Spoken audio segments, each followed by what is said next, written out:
നമസ്കാരം. ആനന്ദ് ഇന്റർനാഷണൽ ന്യൂസിലേക്ക് സ്വാഗതം. പ്രധാന വാർത്തകൾ. പലിശ നിരക്കുകൾ കുറയ്ക്കാൻ ആവശ്യപ്പെട്ടിട്ടും ചെവിക്കൊള്ളാത്ത ഫെഡറൽ റിസർവ് ഗവർണർ ലിസ കുക്കിനോട് ഉടൻ രാജിവെക്കാൻ ആവശ്യപ്പെട്ട് president Donald Trump. Labour party നയിക്കുന്ന വിറാൾ ടംവർത്ത് കൗൺസിലുകൾ അഭയാർത്ഥികളെ പാർപ്പിക്കുന്ന ഹോട്ടലുകൾ അടച്ചുപൂട്ടുന്നതിനുള്ള നിയമപരമായ വെല്ലുവിളികൾ പരിഗണിക്കുന്നു. യുകെയിലെ സുപ്രധാന സൂപ്പർ മാർക്കറ്റുകളിലൂടെ വിറ്റഴിച്ച സാൽമൺ, മാംസം എന്നിവയിൽ ഈക്കോളി, ലിസ്റ്റീരിയ എന്നീ 2 മാരക ബാക്ടീരിയകളുടെ സാന്നിധ്യം കണ്ടെത്തിയതിനെ തുടർന്ന് അപകട മുന്നറിയിപ്പ് നൽകി ഭക്ഷ്യസുരക്ഷാ ഉദ്യോഗസ്ഥർ.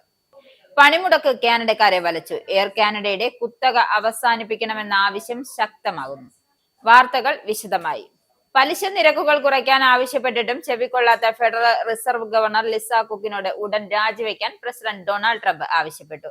2022 മെയ് മാസത്തിൽ ജോ ബൈഡൻ പ്രസിഡന്റ് ആയിരുന്നപ്പോൾ അധികാരമേറ്റ ലിസ കുക്ക് മോർട്ട്ഗേജ് തട്ടിപ്പ് നടത്താൻ സാധ്യതയുള്ള ആളാണെന്ന് ട്രംപിന്റെ അടുത്ത അനുയായിയും US federal housing finance agency തലവനുമായ ബിൽ പുൽറ്റിന്റെ ആരോപണങ്ങളെ തുടർന്നാണ് ട്രംപിന്റെ നടപടി. ബിൽ പുൽറ്റ് ഇത് സംബന്ധിച്ച് US നീതിന്യായ വകുപ്പിനോട് അന്വേഷണം നടത്താൻ ആവശ്യപ്പെടുകയും ചെയ്തു. കുക്കിനെ കുറിച്ചുള്ള ആരോപണങ്ങൾ വന്നതോടെ ഗവർണർ ഇപ്പോൾ രാജിവെക്കണമെന്ന് ട്രംപ് തന്റെ സോഷ്യൽ മീഡിയ പ്ലാറ്റ്ഫോമായ ട്രൂത്ത് സോഷ്യൽ എഴുതി. ഫെഡറൽ ബോർഡിൽ നിലവിൽ 2038 വരെ കാലാവധിയുള്ള കുക്ക് മുമ്പ് ബരാക് ഒബാമയുടെ കീഴിൽ സാമ്പത്തിക ഉപദേഷ്ടാക്കളുടെ കൗൺസിൽ സേവനമനുഷ്ഠിച്ചിട്ടുണ്ട്. യുണൈറ്റഡ് സ്റ്റേറ്റ്സിന് ഗുരുതര ആണവ ഭീഷണി ഉയർത്തിക്കൊണ്ട് ചൈനയുമായുള്ള അതിർത്തിക്ക് സമീപം ഉത്തര കൊറിയ ഒന്നിലധികം രഹസ്യ സൈനിക താവളങ്ങൾ നിർമ്മിച്ചിട്ടുണ്ടെന്ന് റിപ്പോർട്ട്. ഉത്തര കൊറിയ ഏറ്റവും പുതിയ ദീർഘദൂര ബാലിസ്റ്റിക് മിസൈലുകൾ ഇവിടെ സ്ഥാപിക്കാൻ സാധ്യതയുണ്ട് എന്നും റിപ്പോർട്ട് പുറത്തു വരുമ്പോൾ ആശങ്കയിലാകുന്നത് US-ഉം കിഴക്കൻ ഏഷ്യയുമാണ്. രഹസ്യമായി നിർമ്മിച്ച Sinpung dong missile operating base Chinese അതിർത്തിയിൽ നിന്ന് ഏകദേശം 27 കിലോമീറ്റർ അകലെയാണെന്ന് വാഷിംഗ്ടൺ ആസ്ഥാനമായുള്ള centre for strategic and international studies ബുധനാഴ്ച പ്രസിദ്ധീകരിച്ച ഒരു റിപ്പോർട്ടിൽ പറഞ്ഞു. നോർത്ത് പ്യോങ്യാൻ പ്രവിശ്യയിൽ സൗകര്യത്തിൽ 6 മുതൽ 9 വരെ ആണവശേഷിയുള്ള ഭൂഖണ്ഡാന്തര ബാലിസ്റ്റിക് മിസൈലുകളും അവയുടെ ലോഞ്ചറുകളും ഉണ്ടായിരിക്കുമെന്നും പഠനം പറയുന്നു. ഇനി യൂറോപ്പ് ന്യൂസ്. അഭയാർത്ഥി ഹോട്ടലുകൾ അടച്ചുപൂട്ടാൻ ലേബർ കൗൺസിലുകൾ. ലേബർ പാർട്ടി നയിക്കുന്ന വിറാൾ ടാംവർത്ത് കൗൺസിലുകൾ അഭയാർത്ഥികളെ പാർപ്പിക്കുന്ന ഹോട്ടലുകൾ അടച്ചുപൂട്ടുന്നതിനുള്ള നിയമപരമായ വെല്ലുവിളികൾ പരിഗണിക്കുന്നു. ഹോട്ടലുകൾക്ക് പകരം അഭയാർത്ഥികളുടെ അടിയന്തര താമസ സൗകര്യമായ മുൻ സൈനിക കേന്ദ്രങ്ങൾ പരിഗണിക്കുകയാണ് ഉദ്യോഗസ്ഥർ. ആഭ്യന്തര സെക്രട്ടറി എവറ്റ് കൂപ്പർ തന്റെ പദ്ധതിയിൽ ഉറച്ചു നിൽക്കാൻ തീരുമാനിച്ചിട്ടുണ്ട് എന്ന് വൃത്തങ്ങൾ വ്യക്തമാക്കി. എപ്പിക് ഫോറസ്റ്റിലെ കൺസർവേറ്റീവ് പാർട്ടി നയിക്കുന്ന അതോറിറ്റി ബെൽ ഹോട്ടലിൽ നിന്നും ആളുകളെ നീക്കം ചെയ്യുന്നതിനുള്ള താൽക്കാലിക ഹൈക്കോടതി ഉത്തരവ് നേടിയതിനെ തുടർന്ന് ഇവരെ നീക്കം ചെയ്യുന്നതിനുള്ള ഹൈക്കോടതി ഉത്തരവുകൾ പരിശോധിക്കുന്നുണ്ടെന്നും വിറാൾ ടാംവർത്ത് കൗൺസിലുകൾ വ്യക്തമാക്കി. കൗൺസിലുകളിൽ നിന്നും വിജയകരമായി നിരവധി വെല്ലുവിളികൾ ഉണ്ടായാൽ സർക്കാർ ബദൽ ഓപ്ഷനുകൾ നോക്കുന്നുണ്ടെന്ന് ആഭ്യന്തരമന്ത്രി ടാൻ ജാർവിസ് പറഞ്ഞതിന് പിന്നാലെയാണ് ഈ സംഭവ വികാസങ്ങൾ. മൂത്രാശയ അർബുദ രോഗികൾക്ക് ആശ്വാസ വാർത്ത. ഇംഗ്ലണ്ടിൽ മൂത്രാശയ അർബുദം ബാധിച്ച രോഗികൾക്ക് ആശ്വാസ വാർത്തയുമായി NHS. ഇവരിൽ 1000-ലധികം രോഗികൾക്ക് ഇപ്പോൾ രോഗത്തിൽ നിന്നുമുള്ള അതിജീവന നിരക്ക് ഇരട്ടിയാക്കുന്ന ഒരു ചികിത്സയ്ക്ക് അർഹതയുണ്ടായിരിക്കും. പെംബ്രോ ലിസുമാബ് ഉപയോഗിച്ചുള്ള എൻഫോർട്ടുമബ് വെബോർട്ടിൻ എന്ന ചികിത്സ വ്യാഴാഴ്ച മുതൽ NHS-ൽ ഉപയോഗിക്കാൻ അംഗീകാരം ലഭിച്ചു. ദശകങ്ങളിൽ ഏറ്റവും പ്രതീക്ഷ നൽകുന്ന മുന്നേറ്റങ്ങൾ ഒന്നായി NHS മേധാവികൾ വിശേഷിപ്പിച്ച ഈ തെറാപ്പി വാഗ്ദാനം ചെയ്യുന്നത് ഇപ്പോഴത്തെ കണക്കു പ്രകാരം രാജ്യത്ത് ഉടനീളമുള്ള ഏകദേശം 1250 രോഗികൾക്കാകും. ഇംഗ്ലണ്ടിൽ ഓരോ വർഷവും 18,000 പേർക്ക് മൂത്രാശയ അർബുദമുണ്ടെന്ന് കണ്ടെത്തുന്നു. ഘട്ടം 4 മൂത്രാശയ അർബുദമുള്ളവരിൽ ഏകദേശം 10% പേർ മാത്രമേ രോഗനിർണയം നടത്തി 5 വർഷമോ അതിൽ കൂടുതലോ അതിജീവിക്കാൻ കഴിയൂ. സാധാരണ കീമോതെറാപ്പി നൽകുന്നവരുമായി താരതമ്യപ്പെടുത്തുമ്പോൾ മെറ്റാസ്റ്റേസൈസ് ചെയ്ത മൂത്രാശയ അർബുദമുള്ള ആളുകൾക്ക് കോമ്പിനേഷൻ ആന്റിബോഡി ചികിത്സ നൽകുമ്പോൾ ഇരട്ടിക്കാലം ജീവിക്കുമെന്നും പെംബ്രോ ലിസുമാബ് മരുന്നിന്റെ ക്ലിനിക്കൽ പരീക്ഷണങ്ങൾ തെളിയിക്കുന്നുണ്ട്. സാൽമണും മാംസവും കഴിക്കുമ്പോൾ ജാഗ്രത വേണം. യുകെയിലെ സുപ്രധാന സൂപ്പർ മാർക്കറ്റുകളിലൂടെ വിറ്റഴിച്ച സാൽമൺ, മാംസം എന്നിവയിൽ ഈക്കോളി, ലിസ്റ്റീരിയ എന്നീ 2 മാരക ബാക്ടീരിയകളുടെ സാന്നിധ്യം കണ്ടെത്തിയതിനെ തുടർന്ന് ഭക്ഷ്യസുരക്ഷാ ഉദ്യോഗസ്ഥർ അപകട മുന്നറിയിപ്പ് നൽകി. പച്ചയും ശീതീകരിച്ചതും പാക്ക് ചെയ്തതുമായ 36 സാൽമൺ ഫില്ലറ്റുകളിൽ ലിസ്റ്റീരിയ എന്ന ബാക്ടീരിയയുടെ സാന്നിധ്യം കണ്ടെത്തി എന്നാണ് ഫുഡ് സ്റ്റാൻഡേർഡ്സ് ഏജൻസി അറിയിച്ചിരിക്കുന്നത്. ഈ ഇനം ബാക്ടീരിയകൾക്ക് ആന്റിബയോട്ടിക്കുകളെ പ്രതിരോധിക്കാനുള്ള കഴിവുണ്ട് എന്നതാണ് ഇവയെ കൂടുതൽ മാരകമാക്കുന്നത്. സമാനമായ രീതിയിൽ 108 സാൽമൺ ഫില്ലറ്റുകളിൽ ഈകോളിയ ബാക്ടീരിയകളുടെ സാന്നിധ്യം സ്ഥിരീകരിച്ചിട്ടുണ്ട്. ഒട്ടും മിക്ക ഈകോളി ബാക്ടീരിയകളും നിരുപദ്രവകാരികളാണെങ്കിലും ചിലവ വയറിളക്കം, യൂറിനറി ഇൻഫെക്ഷൻ, ന്യൂമോണിയ എന്നിവയ്ക്ക് കാരണമായേക്കാം. പനി, ക്ഷീണം, വയറിളക്കം എന്നിവയ്ക്ക് കാരണമാകുന്ന ഈ ഇനം ബാക്ടീരിയകൾ അത്യന്തം ഗുരുതരാവസ്ഥയിലേക്ക് ഉപഭോക്താവിനെ നയിക്കുകയും അത് മരണത്തിന് വരെ കാരണമായേക്കാം. ഇവ മൂലമുണ്ടാകുന്ന ലിസ്റ്റീരിയോസ് സാധാരണഗതിയിൽ ഗുരുതരമായ ഒരു രോഗമല്ല. എന്നാൽ സ്വയം പ്രതിരോധ ശേഷി കുറവുള്ളവരിൽ ഇത് മാരകമായി മാറിയേക്കാം. ഇതോടെയാണ് FSI ഗൗരവമായ മുന്നറിയിപ്പ് നൽകിയത്. പ്രവാസി കേരള കോൺഗ്രസ് UK നേതൃയോഗം ഭാരവാഹി തിരഞ്ഞെടുപ്പും ഉദ്ഘാടനം ചെയ്ത് Kerala Congress state coordinator Abu John Joseph. വിദ്യാഭ്യാസത്തിനും തൊഴിലിനുമായി കുടിയേറ്റം വർദ്ധിച്ചു വരുന്ന സാഹചര്യത്തിൽ സുശക്തമായ ഒരു നവകേരള സൃഷ്ടിക്ക് പ്രവാസി സമൂഹത്തിന്റെ പിന്തുണ അനിവാര്യമാണെന്ന് Kerala Congress state coordinator Abu John Joseph വ്യക്തമാക്കി.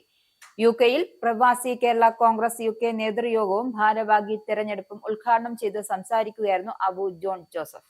പ്രവാസി സമൂഹത്തിന്റെ ക്ഷേമ പ്രവർത്തനങ്ങൾക്കും കേരളത്തിന്റെ പുരോഗതിയുമായി പ്രവാസികളുടെ പിന്തുണ ഉറപ്പാക്കുന്നതിൽ കേരള കോൺഗ്രസ് പാർട്ടി പ്രതിജ്ഞാബദ്ധമാണ്.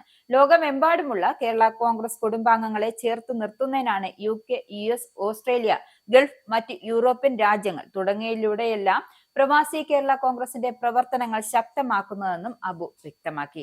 തുടർന്ന് നടന്ന ഭാരവാഹി തെരഞ്ഞെടുപ്പിൽ ബിജു മാത്യു ഇളംതുരുത്തിയിൽ പ്രസിഡന്റായി തിരഞ്ഞെടുക്കപ്പെട്ടു. മുൻ KAC ജില്ലാ പ്രസിഡന്റ്, സംസ്ഥാന സെക്രട്ടറി തുടങ്ങിയ നിലകളിൽ പ്രവർത്തിച്ചിട്ടുണ്ട്. നിലവിൽ Taunton Malayali association joint secretary കൂടിയാണ് ബിജു. ജനറൽ സെക്രട്ടറിയായി തിരഞ്ഞെടുക്കപ്പെട്ട Jipson Thomas Ettuthodiyil UUKMA south eastern region president കൂടിയാണ്. മുൻകാലങ്ങളിൽ KAC തൊടുപുഴ നിയോജക മണ്ഡലം president, UUKMA south eastern regional general secretary, Malayali association Redhill Surrey secretary, Syro Malabar Sabha mission trustee തുടങ്ങിയ പദവികളും ജിപ്സൺ വഹിക്കുന്നുണ്ട്. വൈസ് പ്രസിഡന്റായി ജോസ് പരപ്പനാട്, നാഷണൽ കോർഡിനേറ്ററായി Binoy Ponnatt, joint secretary Rajeeth Thomas Uzhunnal, treasurer Vinod Chandrappally എന്നിവരെയും തിരഞ്ഞെടുത്തു.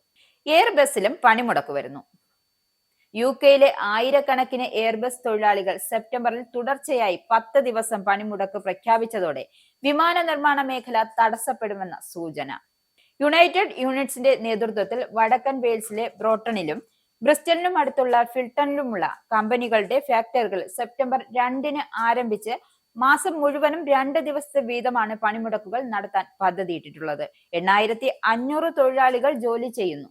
2 സൈറ്റുകളിലുമായി 3000-ലധികം എയർബസ് ഫിറ്റർമാർ, എഞ്ചിനീയർമാരെയും യൂണിയൻ പ്രതിനിധീകരിക്കുന്നുണ്ട്. കമ്പനിയിലെ 90% അംഗങ്ങളും വ്യാവസായിക നടപടി അനുകൂലിച്ച് വോട്ട് ചെയ്തിട്ടുണ്ട് എന്നും എയർബസ് അധികൃതർ ശമ്പള ഓഫർ മെച്ചപ്പെടുത്തിയിട്ടില്ലെങ്കിൽ പണിമുടക്കുകൾ തുടരുമെന്നും യുണൈറ്റഡ് വ്യക്തമാക്കിയിട്ടുണ്ട്. ഫ്രഞ്ച് മോഡൽ തിരിച്ചുവിടൽ കരാർ ഇറാഖുമായി.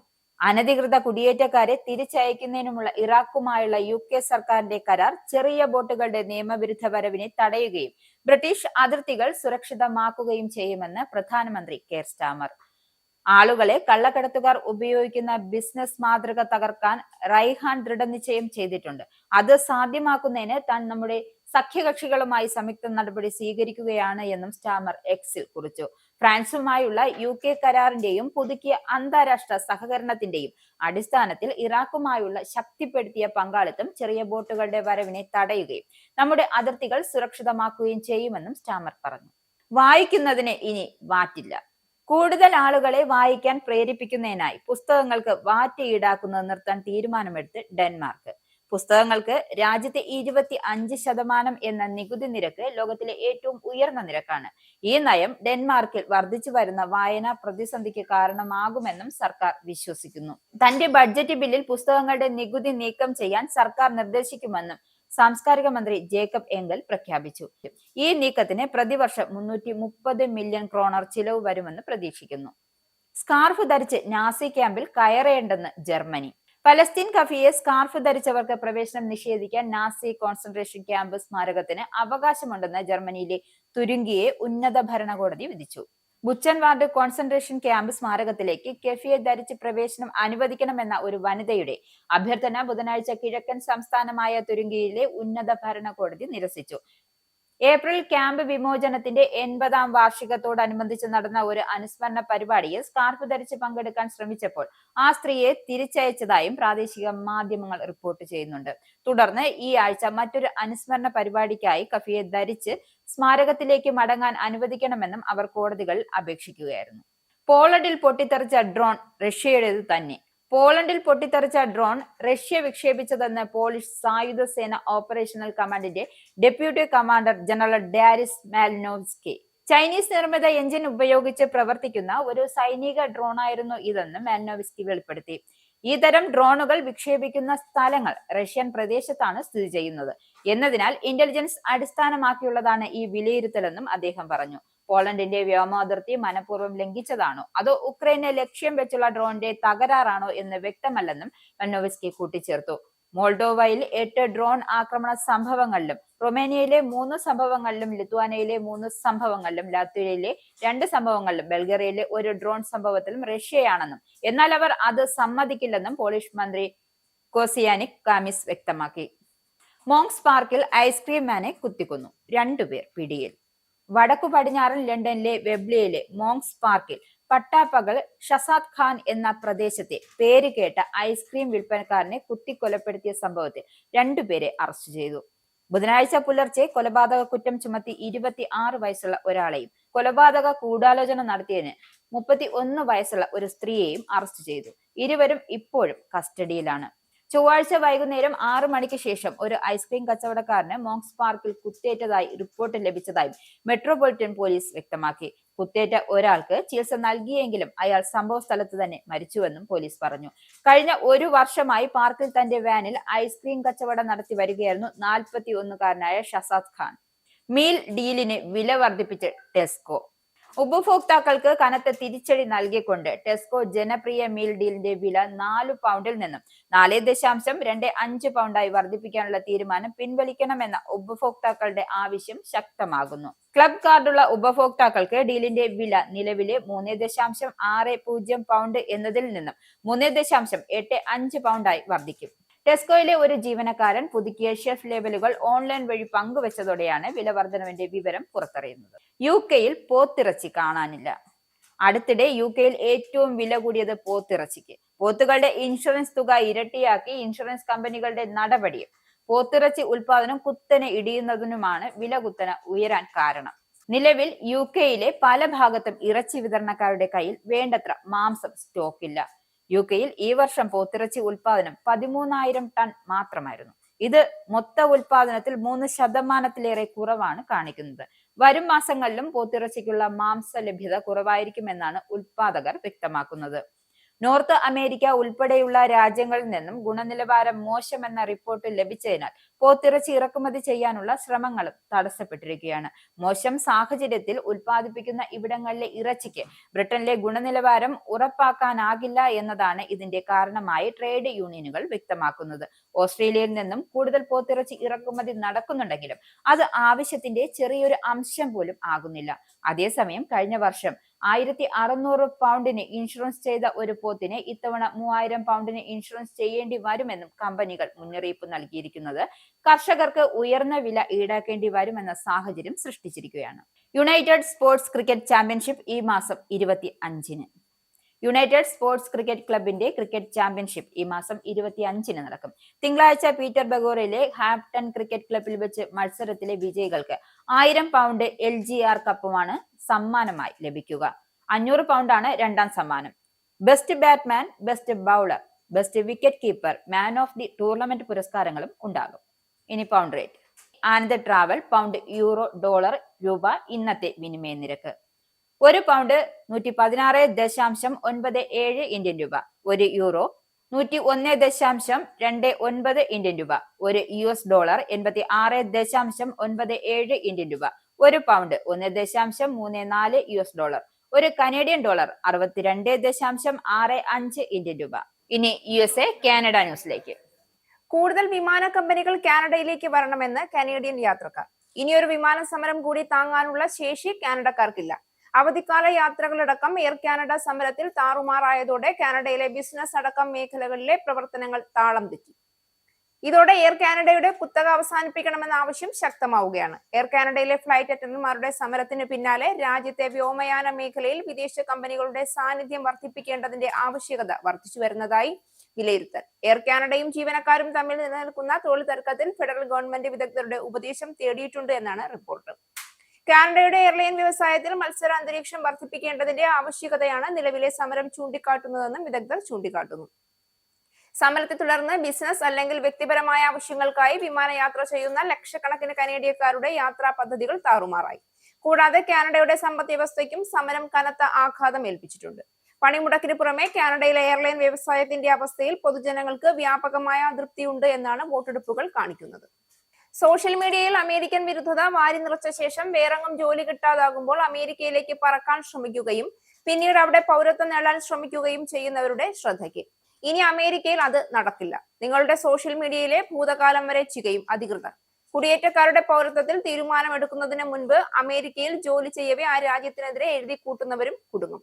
അമേരിക്കൻ ജീവിതം സ്വപ്നം കാണുന്ന കുടിയേറ്റക്കാർ, അത് ഇന്ത്യക്കാരായാലും പാകിസ്ഥാൻകാരായാലും ഏത് രാജ്യക്കാരായാലും, അവർ അമേരിക്കക്കെതിരെ തങ്ങളുടെ സമൂഹ മാധ്യമങ്ങളിൽ എന്തൊക്കെ എഴുതി തള്ളുന്നുവെന്ന് അത് ചെയ്യുമ്പോൾ ഒന്ന് സൂക്ഷിക്കണം. കാരണം അങ്ങനെ അമേരിക്കൻ വിരുദ്ധത എഴുതി നിറച്ച സോഷ്യൽ മീഡിയയുടെ ഉടമകളാണെങ്കിൽ നിങ്ങൾക്ക് ഒരു തരത്തിലും US വിസ ലഭിക്കുകയോ അല്ലെങ്കിൽ നിങ്ങൾ US കുടിയേറ്റക്കാരനായിരിക്കെ അവിടുത്തെ പൗരത്വം ലഭിക്കുകയോ ചെയ്യില്ല.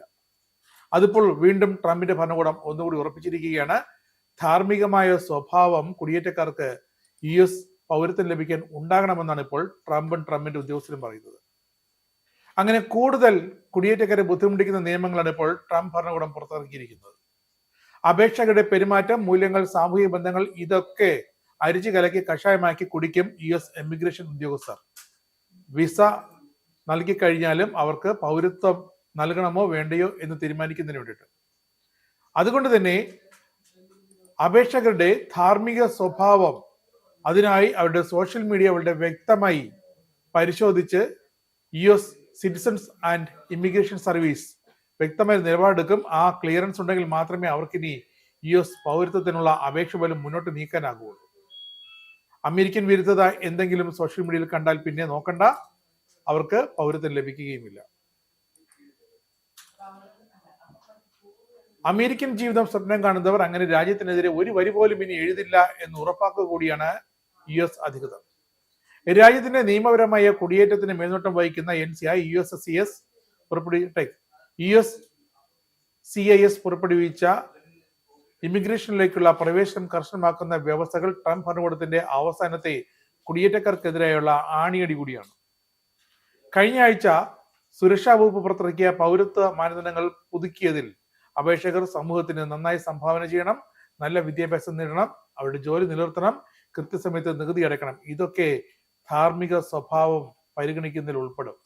US പൗരത്വം എന്നാൽ പൗരത്വത്തിന്റെ സുവർണ നിലവാരമാണെന്നും ലോകത്തെ ഏറ്റവും മികച്ചവർക്ക് മാത്രമേ അത് നൽകാനാകൂ എന്നാണ് ഇപ്പോൾ ട്രംപ് ഭരണകൂടത്തിന്റെ പിടിവാശി. അമേരിക്കയിലെ ഏറ്റവും പുതിയ പൗരന്മാർ അമേരിക്കയുടെ ചരിത്രം, സംസ്കാരം, ഭാഷ എന്നിവ സ്വീകരിക്കുക മാത്രമല്ല ഇതിലൊക്കെ ഊന്നിയ ധാർമ്മിക സ്വഭാവം പ്രകടിപ്പിക്കുക കൂടി വേണമെന്നാണ് US സിറ്റിസൺഷിപ്പ് ആൻഡ് ഇമിഗ്രേഷൻ സർവീസിന്റെ വക്താവ് മാത്യു ട്രാഗ്രസർ പറയുന്നത്. ചൊവ്വാഴ്ച പുറത്തിറക്കിയ മാർഗനിർദ്ദേശത്തിൽ US-ലുള്ളവർ ഉൾപ്പെടെയുള്ള അപേക്ഷകർ ഓൺലൈനിൽ അമേരിക്കൻ വിരുദ്ധ ആശയങ്ങൾ പ്രചരിപ്പിച്ചിട്ടുണ്ടെന്ന് ആദ്യമേ തന്നെ സ്ക്രീൻ ചെയ്യും. അങ്ങനെ അവർ ധാർമ്മികതയുള്ള വ്യക്തിയാണോ അല്ലേ എന്ന് ഉടൻ തന്നെ കണ്ടെത്തും. എന്നിട്ടാകും ആ അപേക്ഷ മറ്റു തുടർ നടപടികൾക്കായി പ്രോസസ് ചെയ്യുക. ഗ്രീൻ കാർഡുകൾ ഉൾപ്പെടെയുള്ള കുടിയേറ്റ ആനുകൂല്യങ്ങൾക്ക് അപേക്ഷകർ അമേരിക്കൻ വിരുദ്ധ തീവ്രവാദ, സെമിറ്റിക് വിരുദ്ധ വീക്ഷണങ്ങളെ അംഗീകരിക്കുകയോ പ്രോത്സാഹിപ്പിക്കുകയോ ചെയ്യുന്നുണ്ടോ എന്ന് കർശനമായി പരിശോധിക്കും. സോഷ്യൽ മീഡിയ പരിശോധനയ്ക്ക് വിധേയമാകുന്ന അഭ്യർത്ഥനകളുടെ തരങ്ങൾ വിപുലീകരിച്ചിട്ടുണ്ടെന്നും അമേരിക്കൻ വിരുദ്ധ പ്രവർത്തനത്തെക്കുറിച്ചുള്ള അവലോകനങ്ങൾ ഇനി കർശനമാക്കുമെന്നുമാണ് USCIS തങ്ങളുടെ ഒരു പ്രസ്താവനയിൽ അറിയിച്ചിരിക്കുന്നത്. അമേരിക്കയുടെ ആനുകൂല്യങ്ങൾ ഈ രാജ്യത്തെ വെറുക്കുകയും അമേരിക്കൻ വിരുദ്ധ പ്രത്യയശാസ്ത്രങ്ങൾ പ്രോത്സാഹിപ്പിക്കുകയും ചെയ്യുന്നവർക്ക് ഒരു കാരണവശാലും നൽകാൻ പാടില്ലെന്ന് ട്രംപ് കർശന നിർദ്ദേശവും നൽകിയിട്ടുണ്ട്. ഈ മാസം ആദ്യം അധ്യാപക ക്ഷാമം നേരിടുന്ന ഒക്ലഹോമ സംസ്ഥാനത്ത് ജോലിക്ക് അപേക്ഷിക്കുന്ന ന്യൂയോർക്കിൽ നിന്നും കാലിഫോർണിയയിൽ നിന്നുമുള്ള ഇടതുപക്ഷ വീക്ഷണമുള്ള അധ്യാപകരെ ഒഴിവാക്കുമെന്ന് പ്രഖ്യാപിച്ചിരുന്നു. ഇവർക്ക് ഈ സംസ്ഥാനത്ത് നിന്നുള്ള അധ്യാപക അപേക്ഷകർക്ക് അവരുടെ സർട്ടിഫിക്കേഷൻ പൂർത്തിയാക്കാൻ പൗരാവകാശ പരീക്ഷ, അതായത് അമേരിക്കയിലെ നിയമങ്ങൾ, ധർമ്മം, സംസ്കാരം ഇവയെക്കുറിച്ചുള്ള വ്യക്തമായ അവബോധമുണ്ടോ എന്നറിയാൻ പരീക്ഷ നടത്തുമെന്ന് നേരത്തെ തന്നെ വ്യക്തമാക്കിയിരുന്നു. US-ൽ താമസമുള്ള ഗ്രീൻ കാർഡുള്ള നിയമപരമായ കുടിയേറ്റക്കാർക്ക് ഇംഗ്ലീഷ് പൗരാവകാശ പരിശോധനയിൽ വിജയിച്ചിരിക്കണം. പിന്നെ അവർ തങ്ങളുടെ ജീവിതകാലത്തുടനീളം സമൂഹ മാധ്യമങ്ങളിൽ ഇതുവരെ ധാർമ്മിക സ്വഭാവവും പ്രകടിപ്പിക്കണം. പിന്നെ അവരുടെ സോഷ്യൽ മീഡിയ ക്ലീൻ ആയിരിക്കണം. അമേരിക്കൻ അനുകൂല എഴുത്തുകളായിരിക്കണം അതിലുണ്ടാകേണ്ടത്. സ്വന്തം രാജ്യത്തെ പ്രകീർത്തിച്ചും അമേരിക്കയെ എതിർത്തുമൊക്കെ എഴുതിയാലും കുടുങ്ങുമെന്ന് ഉറപ്പാണ്. US അധികാര പരിധിയിലുള്ള അന്താരാഷ്ട്ര ക്രിമിനൽ കോടതി ICCയുടെ സ്വത്തുക്കൾ മരവിപ്പിച്ചു. ഉപരോധം ഏർപ്പെടുത്തി ട്രംപ് ഭരണകൂടം. ഒരു നിഷ്പക്ഷ നീതിന്യായ സ്ഥാപനത്തിന്റെ സ്വാതന്ത്ര്യത്തിനെതിരായ നഗ്നമായ ആക്രമണമെന്ന് ICC മരവിപ്പിക്കലിനെ അപലപിച്ചു. ഉപരോധങ്ങളെ ICCയും ഐക്യരാഷ്ട്രസഭയും ഉടനടി അപലപിച്ചു. അതേസമയം സ്റ്റേറ്റ് സെക്രട്ടറി മാർക്കോ റൂബിയോ പ്രഖ്യാപിച്ച ഉപരോധ നീക്കത്തെ ഇസ്രായേൽ സ്വാഗതം ചെയ്തു. 2 ജഡ്ജിമാരും 2 പ്രോസിക്യൂട്ടർമാരും ഉൾപ്പെടെ 4 ICC ഉദ്യോഗസ്ഥർക്കെതിരെ US സ്റ്റേറ്റ് ഡിപ്പാർട്ട്മെന്റ് ബുധനാഴ്ച പുതിയ ഉപരോധങ്ങൾ പ്രഖ്യാപിച്ചു.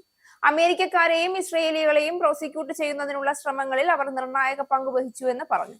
അടുത്ത വർഷത്തെ US പ്രതിനിധി സഭയിലേക്കുള്ള തെരഞ്ഞെടുപ്പിൽ റിപ്പബ്ലിക്കന്മാർക്ക് മുൻതൂക്കം നൽകുന്നതിന് രൂപകൽപ്പന ചെയ്ത പുതിയ കോൺഗ്രസ് തെരഞ്ഞെടുപ്പ് അതിർത്തി ഭൂപടങ്ങൾക്ക് ടെക്സസ് നിയമസഭാംഗങ്ങൾ അംഗീകാരം നൽകി.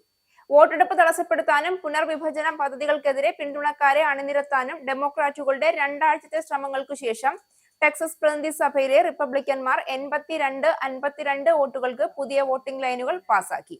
ടെക്സസ് സെനറ്റിൽ ചർച്ചയ്ക്കെത്തുന്ന ഭൂപടം വേഗത്തിൽ അംഗീകരിക്കപ്പെടുമെന്നാണ് പ്രതീക്ഷിക്കുന്നത്. ടെക്സസ് പുതിയ വോട്ടിംഗ് മാപ്പുകൾ ആസൂത്രണം ചെയ്യാൻ തുടങ്ങിയതിനു ശേഷം ഫ്ലോറിഡ, ന്യൂയോർക്ക്, ഒഹായോ, മിസോറി എന്നിവ ഉൾപ്പെടെ 2 രാഷ്ട്രീയ പാർട്ടികളുടെയും നിയന്ത്രണത്തിലുള്ള മറ്റു സംസ്ഥാനങ്ങൾ സമാനമായ മാറ്റങ്ങൾ വരുത്തിക്കൊണ്ടിരിക്കുകയാണ്. വാഷിംഗ്ടൺ DC-യിൽ പാർട്ടിയുടെ US ഹൗസ് ഭൂരിപക്ഷം വർദ്ധിപ്പിക്കുന്ന 5 പുതിയ റിപ്പബ്ലിക്കൻ ചായ്വുള്ള സീറ്റുകളാണ് ഇതിലൂടെ സൃഷ്ടിക്കുന്നത്. ഡെമോക്രാറ്റിക് നേതൃത്വത്തിലുള്ള സംസ്ഥാനങ്ങൾ ടെക്സസിലെ സീറ്റുകൾക്ക് പകരം കണ്ടെത്താൻ സ്വന്തം രൂപരേഖകൾ സൃഷ്ടിക്കാനുള്ള ശ്രമങ്ങളാണ് നടത്തുന്നത്. മധ്യ അമേരിക്കയിൽ നിന്നും നേപ്പാളിൽ നിന്നുമുള്ള 60,000 കുടിയേറ്റക്കാർക്ക് താൽക്കാലിക സംരക്ഷണം ഏർപ്പെടുത്തിയ കീഴ്ക്കോടതി ഉത്തരവ് തൽക്കാലം നിർത്തിവെച്ച് US ഫെഡറൽ അപ്പീൽ കോടതി. ഇതോടെ ഓഗസ്റ്റ് 5-ന് താൽക്കാലിക സംരക്ഷിത പദവി കാലാവധി കഴിഞ്ഞാൽ നേപ്പാളിൽ നിന്നുള്ള ഏകദേശം 7,000 പേരെ രാജ്യത്തു നിന്നും നീക്കം ചെയ്യാൻ റിപ്പബ്ലിക്കൻ ഭരണകൂടം നടപടിയെടുക്കും.